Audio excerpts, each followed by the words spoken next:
ఆ ఎమ్మెల్యే జేబులో బాంబు పెట్టుకు తిరుగుతున్నారా? ఎన్నికల టైంలో ఎలాగైనా మహిళల ఓట్లు కొల్లగొట్టాలి అన్న ఊపులో పుసుక్కున నోరు జారినందుకు ఇప్పుడు బాగా అయిందా? ఆయనకిప్పుడు శ్రావణ శుక్రవారం గండం పొంచుందా? వరలక్ష్మి వ్రతం అన్న మాట వింటేనే ఉలిక్కి పడిపోతున్నారా? ఏంటసలు ఏం జరిగింది? ఆయనకొచ్చిన విచిత్రమైన కష్టమేంటి? అంబేద్కర్ కోనసీమ జిల్లాలో కీలకమైన కొత్తపేట అసెంబ్లీ సెగ్మెంట్లో విచిత్ర పరిస్థితి నెలకొంది. లోకల్ ఎమ్మెల్యేకు శ్రావణ శుక్రవారం పేరు తలుచుకుంటేనే వణుకు పుట్టేస్తుందట. ఎక్కడ మహిళలంతా వచ్చి ఇంటి ముందు నిలబడి తనను నిలదీస్తారోనని భయపడుతున్నట్టుగా చెప్పుకుంటున్నారు. ఎమ్మెల్యేకి శ్రావణ శుక్రవారానికి సంబంధమేంటి? ఆడవాళ్లంతా కలిసి ఆయన్ను నిలదీయటమేంటని అంటారా? ఎస్, నిజమే, సంబంధం ఉంది. ఇటీవలి అసెంబ్లీ ఎన్నికల్లో టీడీపీ అభ్యర్థి బండారు సత్యానందరావు దాదాపు 54,000కు పైగా మెజార్టీతో గెలిచారు. ఆయన గెలవడం ఒక ఎత్తైతే భారీ మెజార్టీ రావడం వెనక పెద్ద కథే ఉందంటున్నారు. అదే ఇప్పుడు శ్రావణ శుక్రవార రూపంలో ఎమ్మెల్యే బండారు మెడకు చుట్టుకుందంట. నాడు ఎన్నికల ప్రచారంలో భాగంగా వైసీపీ అభ్యర్థి చిర్ల జగ్గిరెడ్డి ఓటు కొట్టు గిఫ్ట్ పట్టు అంటూ మహిళలకు ఆఫర్ ఇచ్చారు.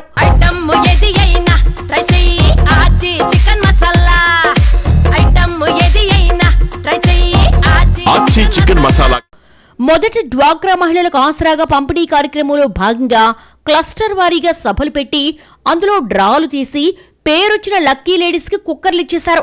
మిగిలిన వారికి కూడా త్వరలో ఇస్తామని అప్పట్లో హామీ ఇచ్చారు జగ్గిరెడ్డి. అందుకోసం కొత్తపేట నియోజకవర్గంలోని మహిళలకు గిఫ్ట్ కూపన్లు పంచిపెట్టారు. ముందు ఎన్నికల్లో ఓటు వేసి నన్ను గెలిపించండి, తర్వాత కుక్కర్ ఫెస్టివల్ చేసేసి అందరి రుణం తీర్చేసుకుంటారని చెప్పారట వైసీపీ అభ్యర్థి. ఈ విషయం తెలుసుకున్న టీడీపీ అభ్యర్థి బండారు సత్యానందరావు, అదేంటి కుక్కర్లిచ్చేది ఆయనేనా? ఏం నా దగ్గర మాత్రం లేవా డబ్బులు? నేను మాత్రం ఇవ్వలేనా బహుమతులు అంటూ గొప్పలకు పోయారట.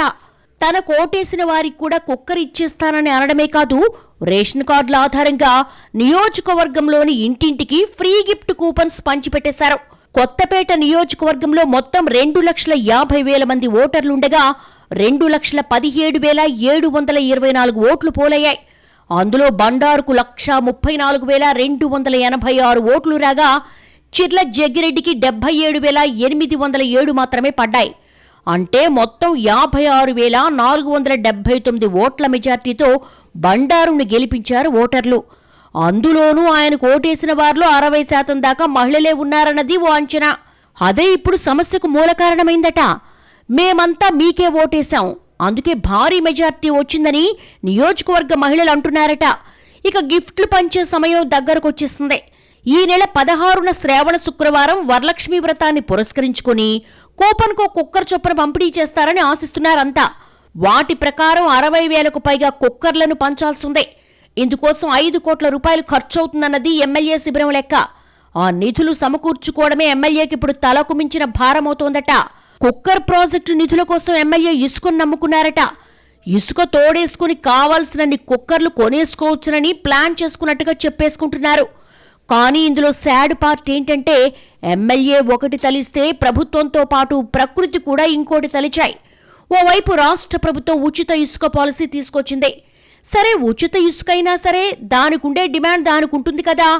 ప్రభుత్వం మందే, ఎలాగోలా మేనేజ్ చేద్దామనుకునే లోపే గోదావరికి వరదొచ్చేసింది.